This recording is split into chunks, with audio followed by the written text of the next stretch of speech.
आज 1 तासची माझी कार्यपद्धती हे प्रोजेक्टची सर्वेक्षण झाली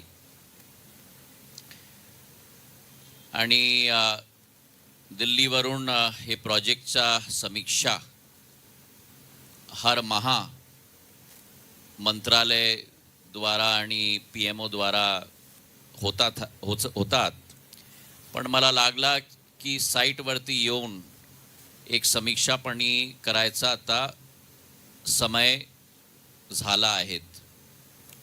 आज समीक्षा बैठकमध्ये हे विमानतळाच्या प्रगती आणि विकास समय सीमावरती चालून राहिला त्याची फार खुशी मला लागली। फिजिकल प्रोग्रेस आणि फायनान्शियल प्रोग्रेस दोघी, कारण काय की हे फार मोठी प्रोजेक्ट आहेत, सामान्य विमानतळाचा प्रोजेक्ट नाही। नवी मुंबईचा प्रोजेक्ट मध्ये मुंबईची आशा आणि आकांक्षा पण आहेत। कनेक्टिव्हिटी मुंबई जवळपणी होईल, तेच पण हे प्रोजेक्टचा एक मुख्य भाग आहेत आणि ते विचारधाराला घेऊन हे प्रोजेक्ट 5 भागमध्ये क्रियान्वयन होणार। 18,000 करोडचा हे प्रोजेक्ट आहेत। फिजिकल आणि फायनान्शियल प्रोग्रेस 55-60% झाला आणि सुरुवात झाली थी 2018 मध्ये आणि कमर्शियल ऑपरेशनलायझेशन हे विमानतळाचा 31 मार्च 2025 मध्ये होणार। त्याच्या पूर्व प्रेपरेशन आणि सगळं परमिशन, डीजीसीएचा परमिशन, रनवेचा कॅलिब्रेशन सगळं करायचं आहेत आणि सुरुवात होईल हे प्रोजेक्टचा 2 करोड पॅसेंजरची कॅपॅसिटीला घेऊन फेज 1 आणि फेज 2 दोघी ची सुरुवात 7 मध्ये होणार आणि पहिला टर्मिनल आणि पहिला रनवे 2 रनवे होईल इस प्रोजेक्ट मध्ये आणि फेज 1 फेज 2 मध्ये पहिला रनवे आणि 2 करोडची कॅपॅसिटी। फेज 3, 4 आणि 5 मध्ये टोटल 9 करोडची कॅपॅसिटी होईल आणि 4 टर्मिनल हे एअरपोर्ट मध्ये स्थापित होईल। 4 टर्मिनल आणि 2 रनवे। पंतप्रधानची सोच आणि विचारधारा आहेत की देशामध्ये हर एक एअरपोर्टला गतिशक्ती योजनाला घेऊन मल्टी मोडल कनेक्टिव्हिटी द्यायचं आहे आणि नवी मुंबई आंतरराष्ट्रीय विमानतळ पहिला एअरपोर्ट होईल। त्याच्यामध्ये रोड, रेल आणि मेट्रो आणि भविष्यामध्ये वॉटर कनेक्टिव्हिटी पण 4 अधोसंरचनाची कनेक्टिव्हिटी हे विमानतळावर आम्ही स्थापित करणार। मी महाराष्ट्र सरकार, मुख्यमंत्री महोदय, आमचे उपमुख्यमंत्री दोघी उपमुख्यमंत्री महोदय पवार साहेब आणि फडणवीस साहेब, मुख्यमंत्री एकनाथ शिंदे साहेब, सिडको चे समस्त आमचे प्रशासनचे महानुभावला पण फार फार धन्यवाद देतो। फार मुश्किल कार्य होता, कनेक्टिव्हिटी मध्ये फार संकट होते। सगळं समय वृद्धी कार्यक्रम मध्ये त्याच्या पूर्ण समापन ते करणार ते आश्वासन आज हे समीक्षा बैठक मध्ये झाली। आता रोड कनेक्टिव्हिटी मध्ये 3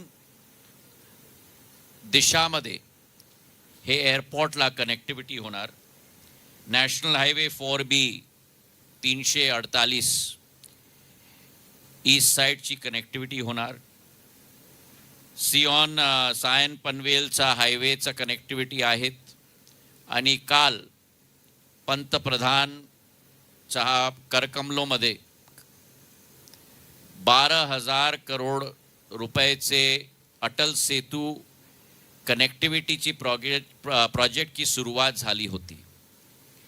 60 वर्षांचा सपना होता महाराष्ट्राचा. आणि पंतप्रधानची कार्यपद्धती आहेत की जनताचा सपना होईल त्याच्या संकल्प पंतप्रधान घेतात आणि संकल्पला घेऊन सिद्धीपर्यंत कार्य करून त्याला साकार ते करतात. 2019 मध्ये शिलान्यास झाला होता आणि 2024 मध्ये त्याचा लोकार्पण 12 जानेवारीच्या दिवसमध्ये झाला. ते कनेक्टिव्हिटीपणी हे एअरपोर्टला अति आवश्यक आहेत. 3 रोड कनेक्टिव्हिटी होईल. आमचे रेल कनेक्टिव्हिटीमध्ये स्टेशन तरघर हेच जागामध्ये ते स्टेशनची कनेक्टिव्हिटी आहेत. आणि मेट्रो रेल कनेक्टिव्हिटी 3 दिशामध्ये मेट्रो रेल कनेक्टिव्हिटी पण होईल. Metro line 2B DN Nagar to Mandale मनखुर्दचा, metro line 8 Mumbai airport to Navi Mumbai airport आणि नवी मुंबई पेंडार तालोजा बेलापूर मेट्रो लाईनची समापनपणी झाली आहेत. ते कनेक्टिव्हिटीपणी हे एअरपोर्टला मिळणार. चौथा आमची वॉटरवेची कनेक्टिव्हिटीच्या एक स्वप्न आहेत. कोलाबावरून होवरक्राफ्ट आणि रायगडवरून कार्गो ते पण आमच्या स्वप्न आहेत. पण पहिला चरणमध्ये हे 3 कनेक्टिव्हिटी अर्थ कनेक्टिव्हिटी आम्ही देणार आणि पाणीची कनेक्टिव्हिटी फेज 2 मध्ये आम्ही पाहणार. हे पहिला एअरपोर्ट होईल पूर्ण देशामध्ये जहां 10 किलोमीटर का चे automated passenger movement air side मध्ये पण आणि सिटी साइड मध्ये पण. एअर साइड म्हणजे एअरपोर्टचे अंदर एक टर्मिनल आणि दुसरी टर्मिनलची कनेक्टिव्हिटी. सिटी साइड म्हणजे यात्रीला एअरपोर्टच्या बाहेरचे द्वारा मेट्रोची कनेक्टिव्हिटी तक ते ऑटोमेटेड पॅसेंजर मूवमेंटची कनेक्टिव्हिटी होणार. तो हे 1600 हेक्टरमध्ये 10 किलोमीटरची ऑटोमेटेड पॅसेंजर मूवमेंट होईल. 100% ग्रीन एअरपोर्टची स्थिती फर्स्ट फेजमध्ये ही होईल. आणि आमची विचारधारा आहेत की भारतमध्ये तीव्र गतीचा एक नागर विमानन क्षेत्रामध्ये डिमांडची बढोतरी होऊन राहिली. वर्तमानमध्ये 15 करोड यात्रीची संख्या आज देशामध्ये झाली आणि आमचा अनुमान आहे की 2030 मध्ये डोमेस्टिक पॅसेंजर मूवमेंट आज 15 करोडचा आहेत. 5-6 वर्षामध्ये 2030 मध्ये हे डबल होणार. 30 करोडची ट्रॅफिक मूवमेंट होणार 6 वर्षामध्ये. ते पद्धती आणि ते सोच आणि विचारधारा घेऊन प्रधानमंत्री नरेंद्र मोदीजीची पुश आहेत कॅपेक्स मध्ये इन्फ्रास्ट्रक्चर मध्ये. आणि आज देशामध्ये 65 वर्षांमध्ये 74 एअरपोर्ट होते.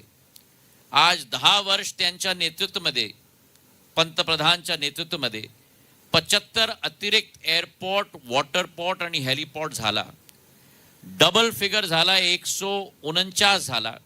आणि आमची कल्पना आहेत 6 वर्षामध्ये हे नंबरला आम्ही 200 पार करणार. ते आमचा संकल्प आहेत. आज हे कार्यक्रममध्ये आमचे मंत्रीजी आले, पाटील साहेब, आमचे आमदार आले, आमचे पूर्व खासदार आले, सिडकोचे आमचे प्रतिनिधी आले आणि आपण पण उपस्थित आहेत. आपण सगळ्यांना मनापासून फार फार धन्यवाद. आणि आपणचा काय प्रश्न होईल तर जरूर आपण सांगा, मी प्रयत्न करतो उत्तर द्यायला. माईक देऊन द्या जरा.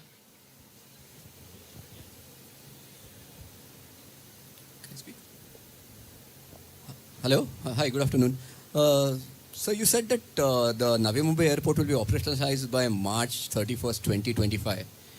Till now, it was being said that it will be operationalized by November, December. Yesterday, the media reported from Nagpur that it will be November, December.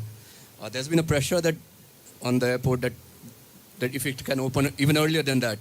So what happened? I mean, why we are saying? So let me tell you, and it's a valid question. We did believe. I think you'll have to put off that mic, otherwise you'll have two mics working.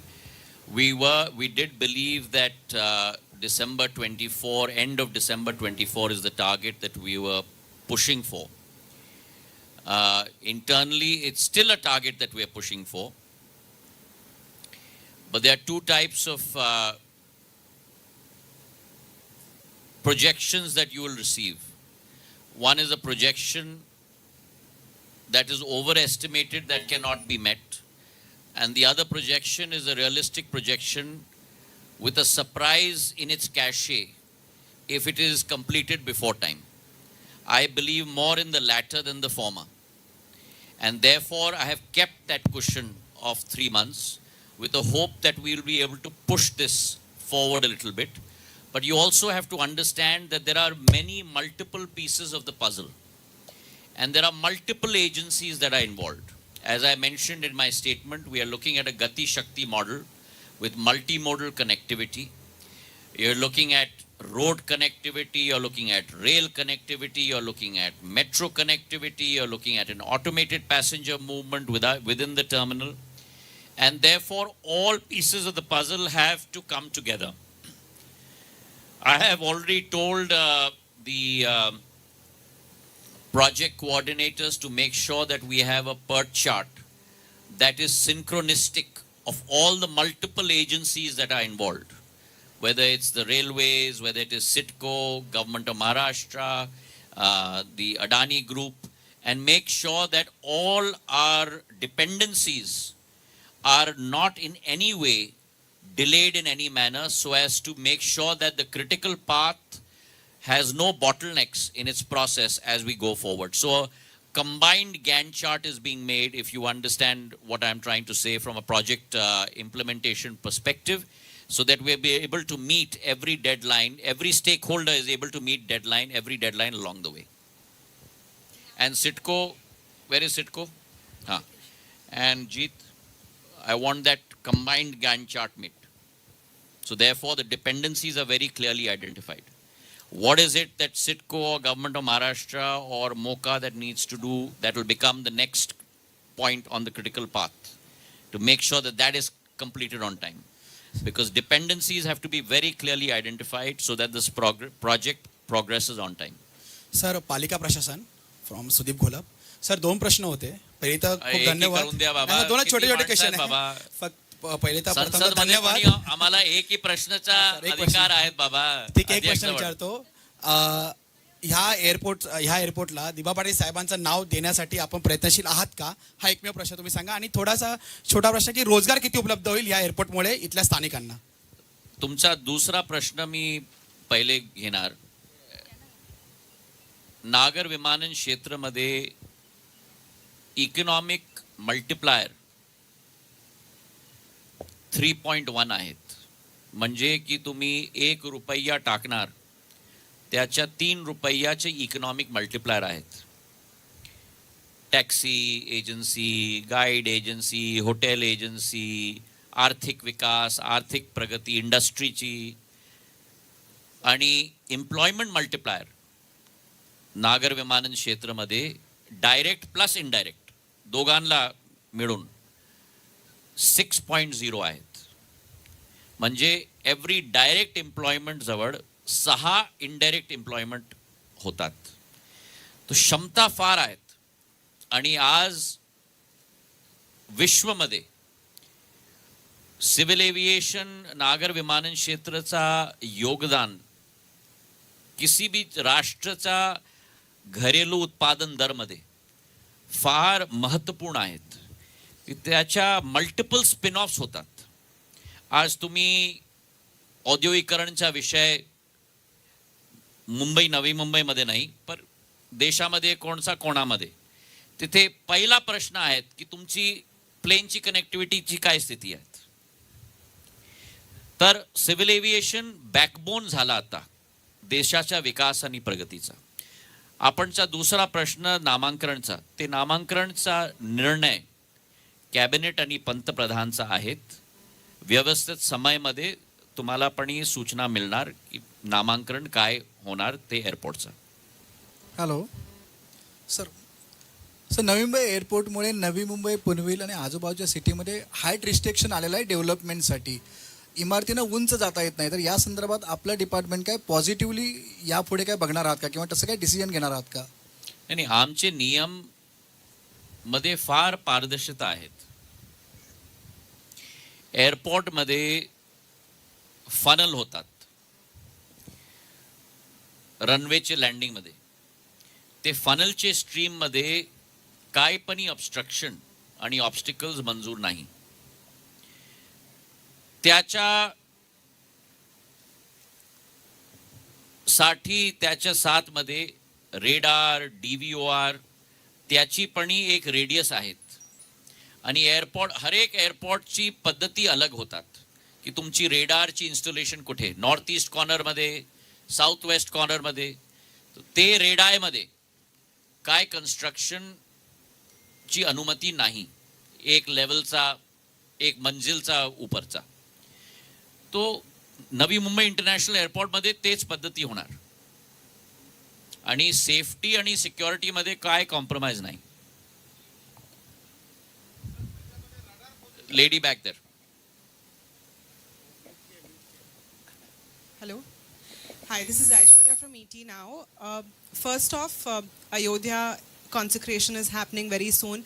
At this point, and on most of the eventful days, we see surge pricing across airfares, across airlines. That's one point. How is the ministry going to sort of make headroom for flyers and the Aam Aadmi to get a better airfare? And second, 18,000 crore is what the outlay you mentioned for this project, NMIL. But the figure I have got earlier from Adani Group was 19,600. So could you clarify on that? 18,000 or 19,600. At the end of the day, it's a very important project, and whatever it takes, we will ensure that it is completed as per the specifications. So whether it's 18,000 or 19,600 is a difference of 1,600, which is hardly 8%, even if it goes to 20,000. So the issue is not the capex amount. The issue is to ensure that our airports are completed on time. And that's the responsibility that I have tried to ensure over the last 2.5 years. For example, you took the example of Ayodhya. Ayodhya Airport was completed in a record time, from groundbreaking till inauguration by Prime Minister. It was constructed in a matter of 20 months, and it was constructed by Airports Authority of India. And therefore, the government sector today is making sure that they complete projects before time. To your first question with regard to air ticket pricing and with regard to surges, I would love for you to sit with my department and actually do your homework properly, because if you look at the last 6 to 8 months, the surge pricing only happened in the month of June, and that was because there were two twin events.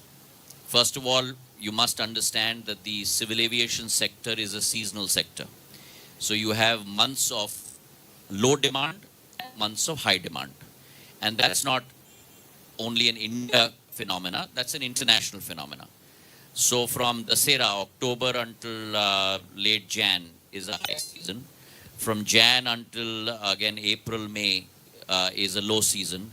When students' holidays start, again you start into a high season until mid-June, until the monsoon comes in. And that's a phenomena that is internationally proven. What happened last June was two factors. One, you were in a high season, And then unfortunately, we had one of our larger airlines go completely AOG, all aircraft on ground, because they had financial issues. So suddenly you had 53 aircraft taken out of our fleet.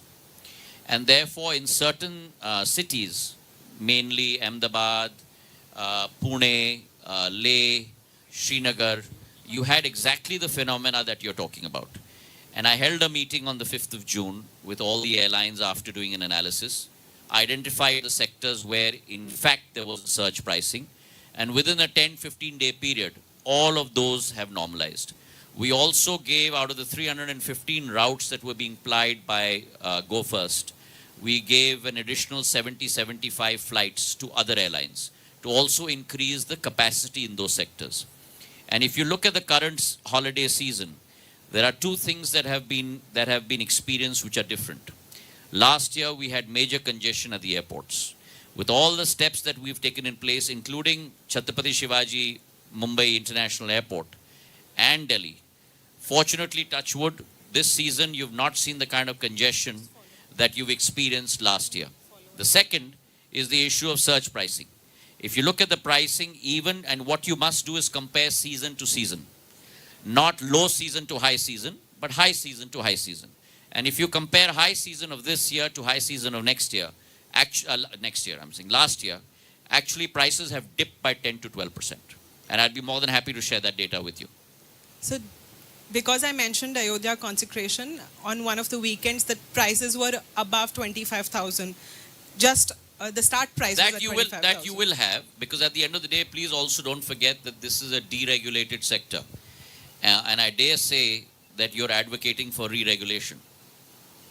Good afternoon, sir. This is Dhwani from Reuters News. Sir, you mentioned that, India will have more than 200 airports by 2030 and that 30 crore, kind of a passenger traffic you are expecting.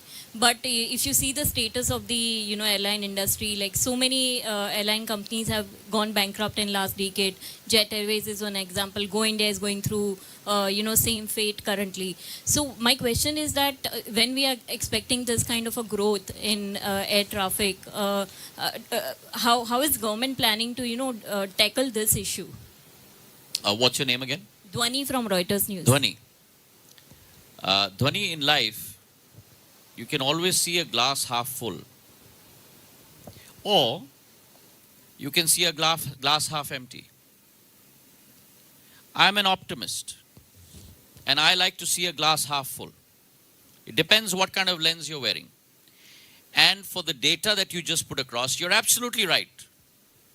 But your data is slightly dated. The bankruptcies you're talking about are a thing of the past in India. Those were the bankruptcies that happened 2 decades ago. In fact, I'd like to inform you that due to Udan, Ude Desh Ka Aam Nagrik, which is a project that was conceived by the Prime Minister to make flying economically viable for the masses of India. And no one has talked about it, so I think Reuters must talk about it. You've had the birth of 4 new regional airlines in India. And I'll name them for you. Star Air, India One Air, Fly Big, Fly 91.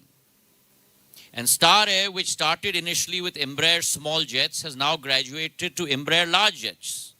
When I landed in Pune yesterday, I saw a rather close to a Boeing 737 Embraer 180 I think it was, of Star Air land in Pune.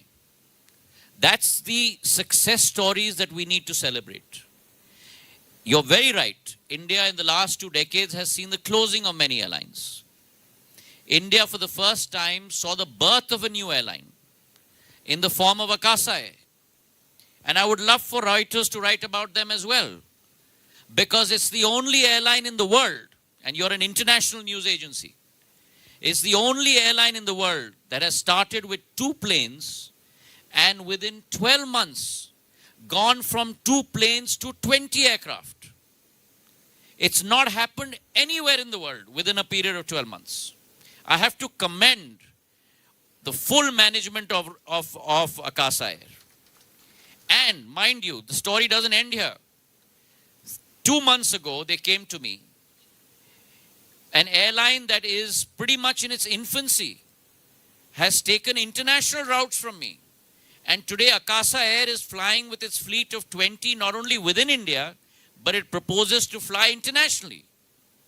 So that's the rate of change in India in terms of fleet size that you're seeing. To answer your question directly on fleet size, 2014 we had only 400 aircraft in our fleet. Today we have 713 aircraft in our fleet. You've got 2 airlines in India that have placed mega orders. Again, as an international news agency, I'd love for you to report this. An international history being made by an Indian airline. The largest civil aviation order in the history of civil aviation internationally.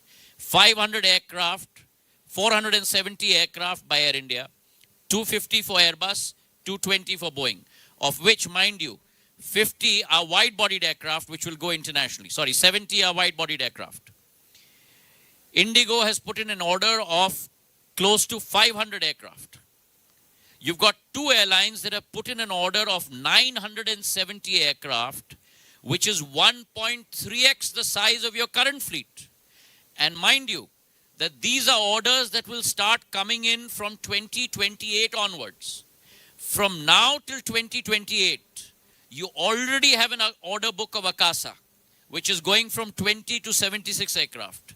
You have an order book of Air India and Indigo that are bringing in close to 3 to 5 aircraft per month. And in addition to that, at the Civil Aviation Ministry, we have completely made flexible the wet lease rules so that our airlines can raise capacity through wet lease aircraft.